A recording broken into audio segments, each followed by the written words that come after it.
The Colorado Buffaloes have a lot of problems this season, but Deion Sanders' health is at the top of the list. Let's talk about it.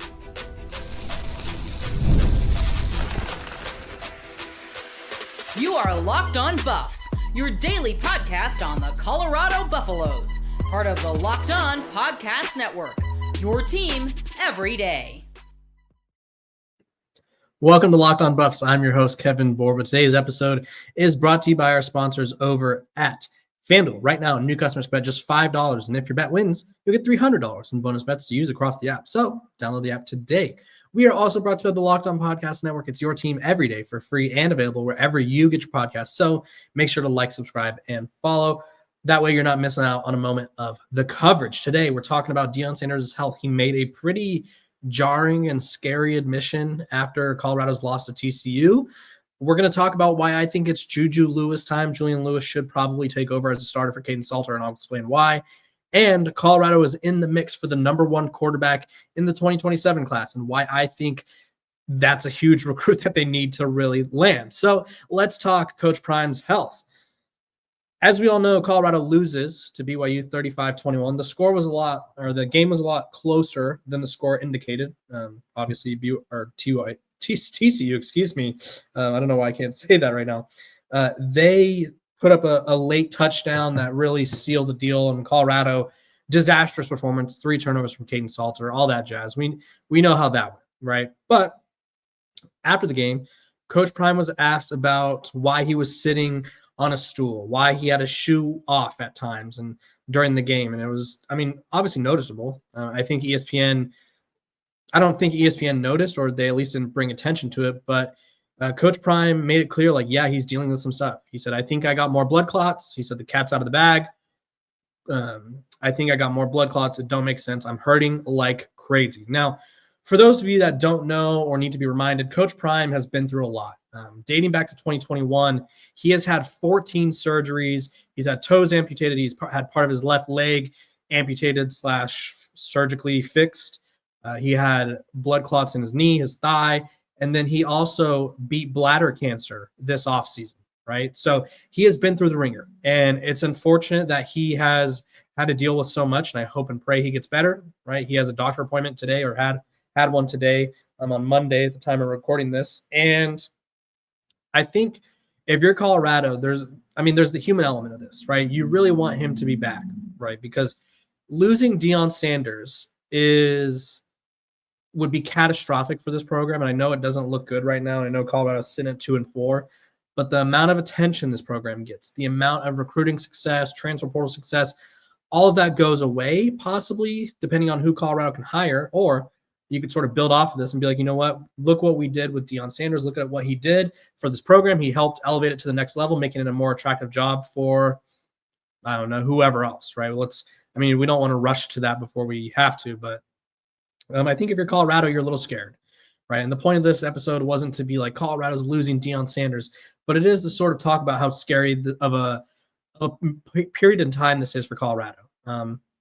Simply because Deion Sanders has generated hundreds of millions of dollars per year for your program.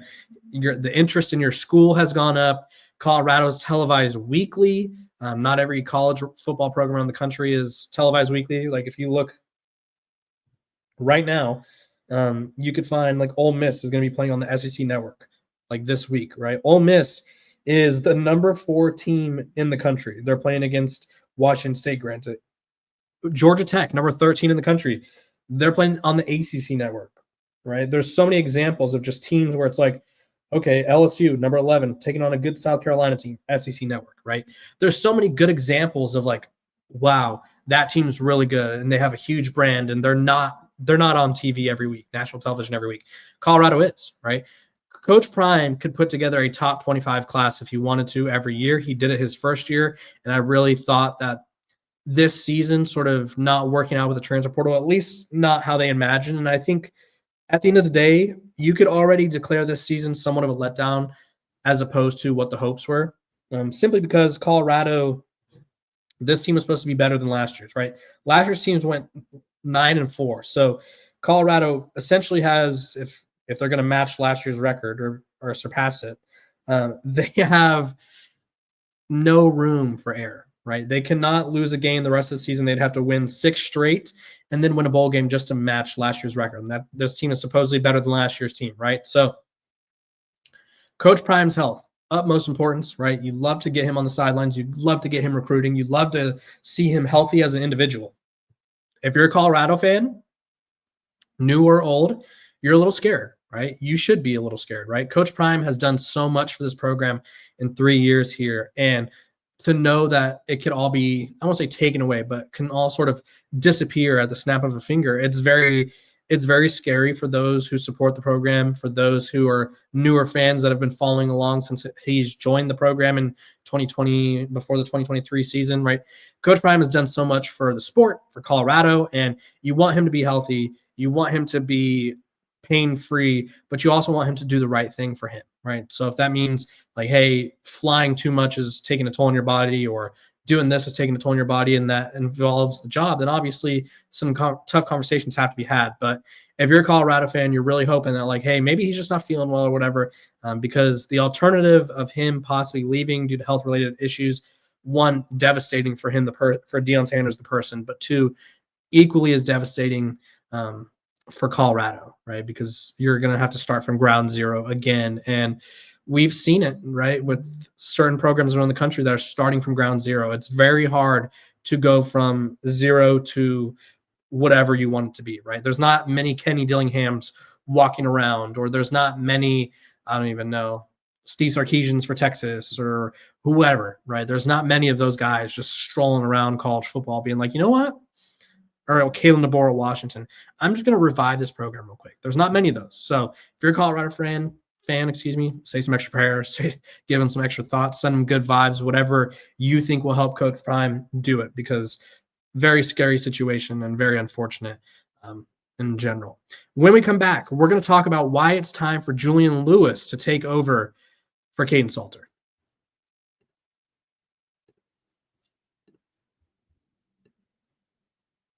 This episode of Locked On Buffs is brought to you by Peloton. Peloton is shaping the future of fitness with the brand new Peloton Cross-Training Tread Plus.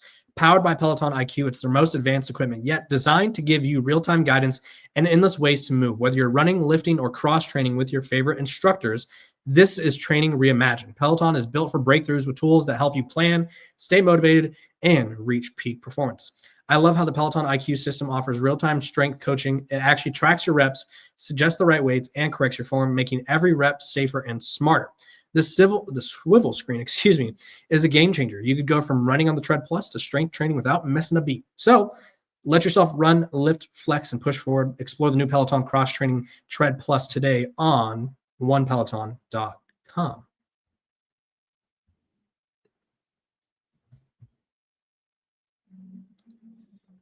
Welcome back to Locked On Buffs. Appreciate you guys for tuning in every single day. Make me your first listen of the day. We're free and available wherever you get your podcasts. Make sure to like, subscribe, and follow. Let's talk quarterback situation, because I think Colorado's got a bad quarterback situation at this moment, right? You've done the carousel. You started Kaidon Salter. You rotated the quarterbacks, which there was some behind-the-scenes stuff happening that also played a factor in Kaidon Salter losing his job. But Kaidon Salter gets replaced by Ryan Staub. You go back to Kaidon Salter, and now you're sitting at 2-4. And I thought Kaidon Salter was the answer. I disagreed with them benching him. I still think that they shouldn't have done that to allow him to grow more confident within the system and build more rapport with his teammates. That being said, Kaidon Salter is very clearly not the guy for Colorado. And that's unfortunate because it's his last year of his college career. But during the game, RG3 said something interesting, and it was that he's completing 24% of his passes outside the pocket. When you watch Kaidon Salter, he looks so uncomfortable in a clean pocket because Colorado's given him clean pockets, right?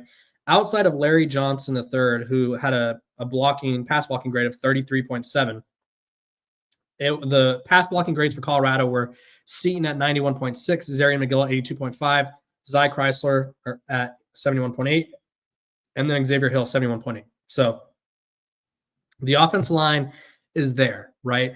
Dalton from PFF the other day said that Colorado at the time he had came on before the game. I don't know how this has changed, but Colorado had given up 11 sacks on the year. 0 of them were credited to the offensive line, which means most of them, I think he said 8 of them were basically the quarterback, aka Kaidon Salter or Ryan Staub. I think he accounted for like 6 of them.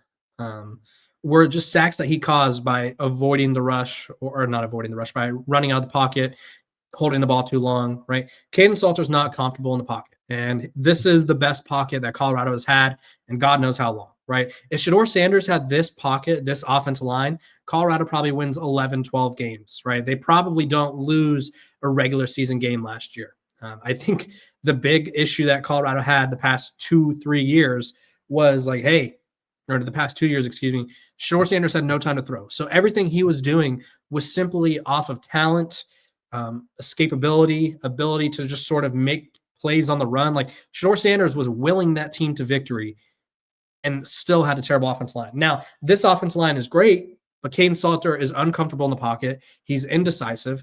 And when he does make decisions, more times than not, it has been the wrong decision, right? He threw 3 interceptions last week. He's thrown 4 interceptions in 2 games. And I was a big proponent of giving him a chance, but the more I sort of hear and see about him, like there's a video right now where Coach Prime's like telling him, he's like, you had time on that play. And Salter immediately goes, what play? And before Coach Prime could even answer, he goes, they gave me the wrong play. And it's like no accountability. We've talked about his lack of leadership throughout the season. I think this is one of those instances, and I think we could safely say this now. Colorado and Kaidon Salter were not the right marriage. They were not the right pairing. I think there's faults both ways. I think Colorado probably didn't do a good enough job catering the offense to his skill set. And I don't think Kaidon Salter has done a good enough job really embracing his role as a leader, as the team's starting quarterback, right? So I think we could count this as like a swing and a miss, just because like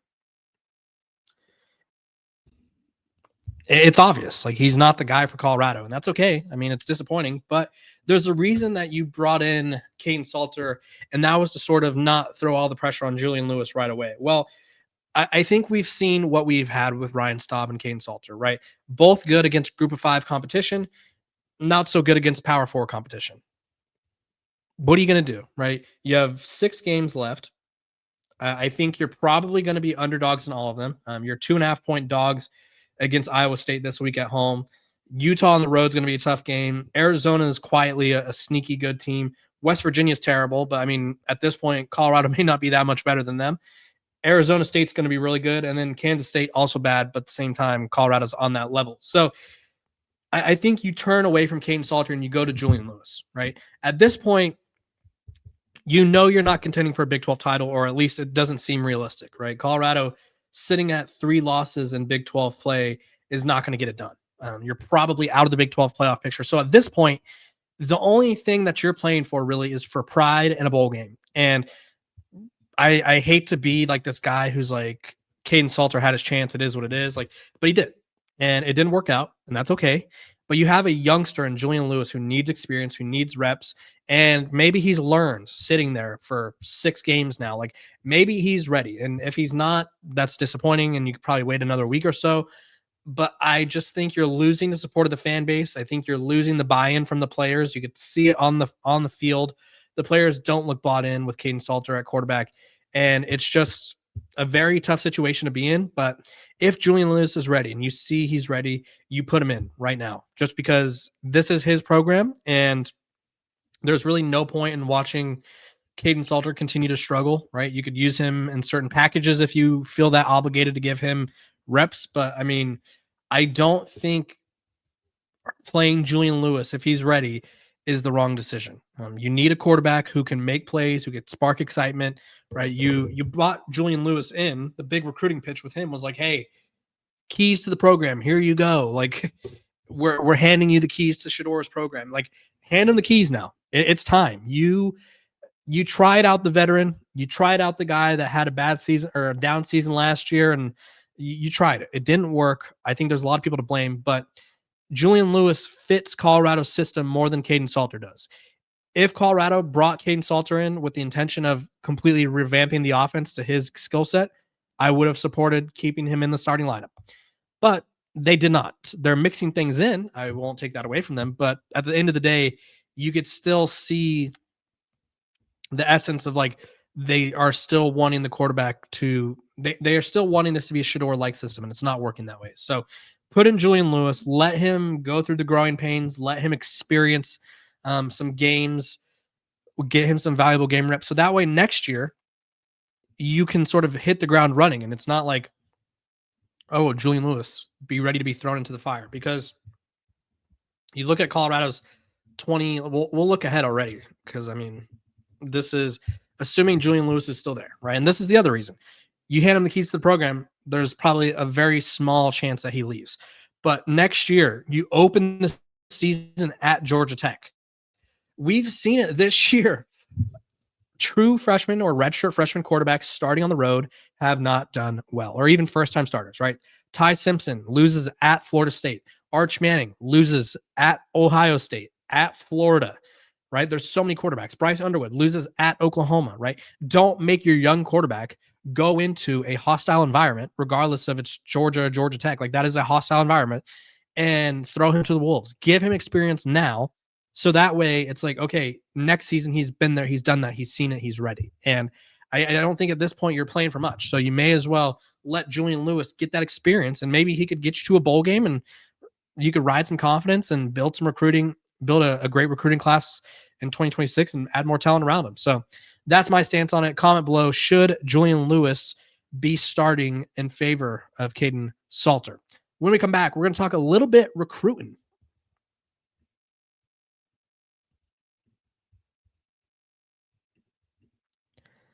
This episode of Locked on Buffs is brought to you by Square. Your favorite neighborhood spots, they run on Square. There are certain businesses that make the neighborhood the neighborhood. These are the places that become an extension of home, whether it's a sports bar dedicated to your team's fan base, the spot with the best wings in town for game day, or that beloved local chain that's been rooted in your community for years. These businesses are what's bringing people together. When neighborhood businesses thrive, the whole neighborhood thrives. What makes Squarespace so cool is my favorite little downtown spot, Lamo. Great little Mexican breakfast brunch place. It's the best, right? It's where we go. It's where my friends, my family, it's where I take them when people visit. It's where we go. So Square is a proud partner of more than 4 million neighborhood businesses around the world. You go to square.com/go/lockedoncollege to learn more. But before you do, go support your favorite neighborhood spot. You'll be happy you did. Square. See you in the neighborhood.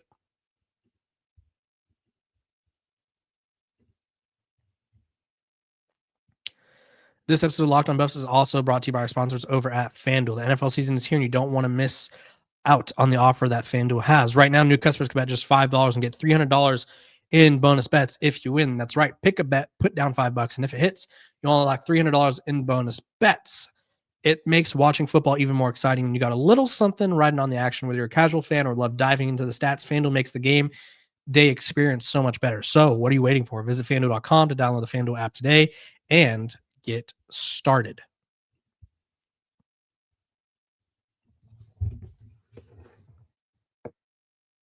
The Colorado Buffaloes are taking a big swing on the recruiting trail already, and I love it because you have to restock, right? They are in the top 5 for Kavian Bryant, 5-star quarterback, number 1 player in the country, or number 1 quarterback in the country. A really good quarterback, honestly. He has Texas Tech, Texas, SMU, and Florida State. He's all those programs are going to be vying for him. And the dude is, I mean, he's a baller. He's out of, I think it's Palestine, Texas, and goes to Westwood, ranked as top, obviously a 5-star recruit. As a freshman on varsity, threw for 2,200 yards, 33 touchdowns, and also ran for 819 yards and 9 touchdowns. So a dual threat guy.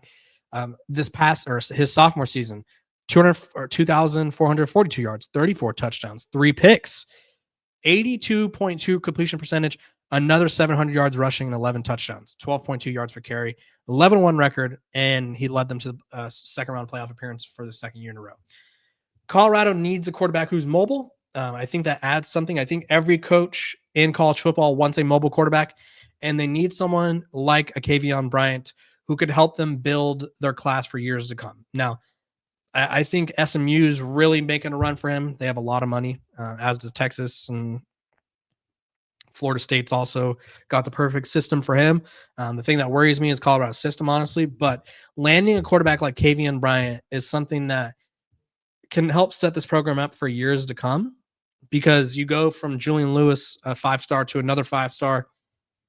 You're setting a precedent that if you go to Colorado, one, if you're a quarterback, two, like you could get drafted. Shedeur Sanders was drafted, whether it be where we all thought it would be or not, he was still drafted. Whether it be the fact that, like, hey, Colorado put 3 receivers drafted and 4 into the NFL, that's a big deal, right?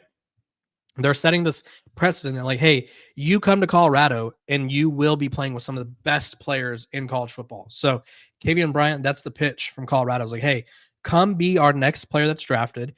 You can probably, it would be a perfect handoff from Lewis to Bryant, because by the time he gets there, Lewis would probably be a junior and it'd be his last year. So you sit 1 year, learn, get that experience, and you take over and the keys are yours. And we're recreating that Shedeur to Lewis picture with that Lewis to Bryant picture. So really, really big recruiting stakes on the line for Colorado.